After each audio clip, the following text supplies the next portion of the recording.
Assalamualaikum, my name is Sukman Hakim bin Ismail, and together with my group mates Aisha, Lydia, Fazlin and Nabiha, we are going to present types of government expenditure to reduce losses from Covid-19. Covid-19 is a pandemic that started on November 17, 2019, and it was first reported by South Morning China Post. Wuhan, China, which is in Hubei province, were acknowledged as the place of origin of Covid-19. And since then, the pandemic has reached to every part of the world. Malaysia is no stranger to Covid. Every day, there is Covid cases. And to cope with the growing number of cases, government is announcing PKP to the region where the number of cases is high.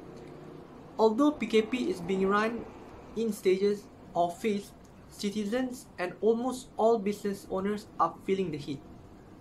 And since the start of COVID, Malaysia has approved various measures in helping the people and business owners. Although it might be subject to criticisms by some parties or people, we believe that if it helps people, then it is okay. And in the next few slides, my group mates will explain a little bit about the relief measures that the government has undertaken, such as Prihatin, Penjana, Kita Prihatin, Penjana SME, Extra Economic Stimulus Package, and etc. And I do not want to waste any more time. Let's continue to the types of government expenditure to reduce losses from COVID-19. Hi, Assalamualaikum. I'm Nabiha Husna. So I will talk about one of the expenditure made by government to reduce the losses of COVID-19. Penjana, National Economic Recovery Plan, have three key thrusts focused on empower people, propel businesses, and stimulate the economy. The initiatives are one of the plan from government to take an inclusive and holistic approach to Malaysia's economic recovery as it involves everyone. E-Penjana is an initiative under short-term recovery plan aimed to encourage consumer spending by instill safety practices of contactless payments and assist public health to facilitate contact tracing for COVID-19 through MySejahtera. Government provides RM50 credited into selected e-wallets such as Touch 'n Go, GrabPay, and Boost with vouchers and others. So you must be a Malaysian, 18 above as of 31st December 2020, earn less than 100,000 and installed MySejahtera. Next, we have agriculture and food sector support. It is to provide financial relief for agriculture and food players who are affected by COVID-19 and Movement Control Order, MCO. A microcredit financing with a total of RM350 million with interest rate of 3.5% under agro banks for agropreneurs, maximum loan size of 50,000 for 5 years. While benefits for in-kind urban farming such as seeds, infrastructure, equipments, fertilizer and so on worth RM500 per person and RM50,000 per community.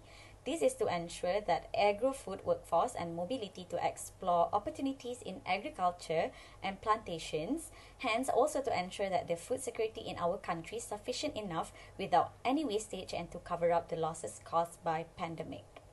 Child care subsidy is one of the ways to support working parents during Movement Control Order period by government subsidizing the care expenses such as e-vouchers RM800 per household to be utilized till August 2020. Income tax relief for parents on child care services expenses from RM2,000 to RM3,000 for year of 2020 and 2021. Not only that, childcare center will also comply to new normal and to incentivize certification of early education practitioners.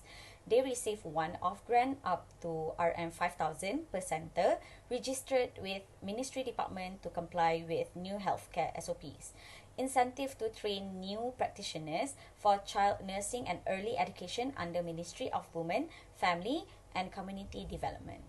Technical and digital adoption for SMEs and MTCs, which totals up to quantum RM700 million, which to assist SMEs and MTCs to digitalize operation and trade channels by providing grants and loans to eligible enterprises for adoption of digitalization services.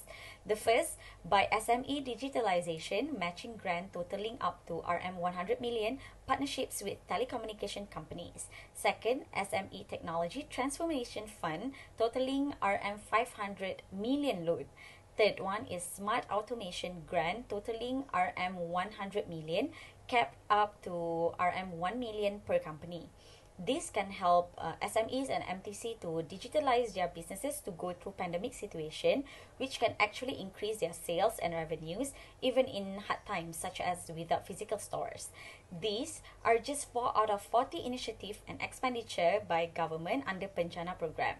This can help to curb losses caused by COVID-19 and can keep businesses and society afloat during hard times, as it just not in Malaysia but worldwide. Hi, Assalamualaikum. My name is Lydia Elda Nordiana binti Muhammad Razi, and I will be explaining one of the expenditures made by our government to reduce the loss during COVID-19 pandemic. On 16 March 2020, the government announced Economic Stimulus Package or Pre-2020. Pre-2020 measures were published to an Economic Action Council meeting, which decided to proceed with the implementation of all projects announced under Budget 2020. The measures include electricity bill discount, BSH payment, and for small projects to proceed. The first measure is electricity bill discount for the tourism, commercial, industrial, and agricultural sectors. 15% discount given to businesses impacted by COVID-19, especially the tourism sector, from 1st April until 30 September. 2% discount given to commercial, industrial, agricultural, and domestic users from 1st April to 30 September. This measure involved an allocation of 500 million ringgit and benefited over 10 million households, commercial, industrial, and agricultural users. The next measure is BSH payment brought forward. It involved 200 ringgit living cost assistance payment brought forward from May to 16 March. This measure involved as allocation of 760 million ringgit and benefited 3.8 million households. Also, an extra 100 ringgit is paid to recipients in May and involved an allocation of 500 million ringgit. The last measure is 2 billion ringgit worth of small-scale projects to proceed. This measure started implementing on April 2020. It was monitored by the Chief Secretary to the government with weekly reports submitted to the Prime Minister. The focus was given to the rural infrastructure development and carried out by small-scale Bumiputra contractors. It was effective on 16 March and based on the Ministry of Finance circular, the ballot ceiling was raised from 50,000 ringgit to 100,000 ringgit and the quotations from 500,000 ringgit to 800,000 ringgit. Assalamualaikum. I am going to explain about Prihatin. Prihatin is package Rancangan Ekonomi Prihatin Rakyat. The Prihatin package was unveiled by the Prime Minister on 27 of March 2020. The Prihatin package aims to protect the welfare of the people, support businesses, as well as strengthen the country's economy to weather the effects of the COVID-19 pandemic. Here I provide 3 out of many Prihatin package under welfare of the people. The first one is the increase of special allowance for medical personnel from 400 to 600, Bantuan Prihatin Nasional, and also government subsidies, which amounting to 600 per month to employees earning below 4,000 for 3 months. Under business support, the Prihatin package provide allocation for Special Relief Facility SRF to SMEs increased from 2 billion to 5 billion at lower interest rate from 3.75% to 3.5%. Second, allocation for all economic sectors facility AES to SMEs is increased from 5.8 billion to 6.8 billion with lower interest rate from 8% to 7%. And the third one is Syarikat Jaminan Pembiayaan Perniagaan SJPP provide 5 billion ringgit worth of guarantees as well as increased guarantee coverage from 70% to 80% for SMEs facing difficulties in obtaining loans. Under economic stimulus, government has identified a number of small projects that will benefit contractors from G1 to G4 class with an allocation of 2 billion ringgit. Projects includes infrastructure projects in Felda and other areas, upgrading dilapidated schools in Sabah and Sarawak, and upgrading perumahan rakyat termiskin. The second one is government will continue implementation of all projects allocated in Budget 2020, including ECRL, MRT2, and the National Fiberization and Connectivity Plan. Assalamualaikum, my name is Amira Fazli Muti Mazlan and I'll be explaining the next type of expenditure made by our government to reduce the loss during the Covid-19 pandemic, which is Kita Prihatin. So on the 23rd September of 2020, the Malaysian government announced DRM 10 billion Prihatin supplementary initiative package Kita Prihatin in line with its effort to boost the economy recovery. This additional package includes the 7 million Bantuan Prihatin Nasional BPN 2.0, the Wage Subsidy Program 2.0 worth RM 2.4 billion, and Prihatin Special Grant GKP worth RM 600 million. So the first initiative under Kita Prihatin is Prihatin National Aid 2.0 that consists of additional cash hand out to the B40 and M40 income group. For B40 group are RM1,000 to 3.7 million B40 households and are RM500 to 3.8 million B40 individuals. Also, for M40 group, RM600 to almost 1.4 million M40 households and RM300 to 1.7 million M40 individuals. Next is the Wage Subsidy Program 2.0. This to assist companies that are still heavily affected for another 3 months. This is for employers that face revenue reductions of 30% or more year on year. 3 months wage subsidy of RM600, so up to 200 employees per employer, and newly registered employers entitled for the wage subsidy for up to 6 months.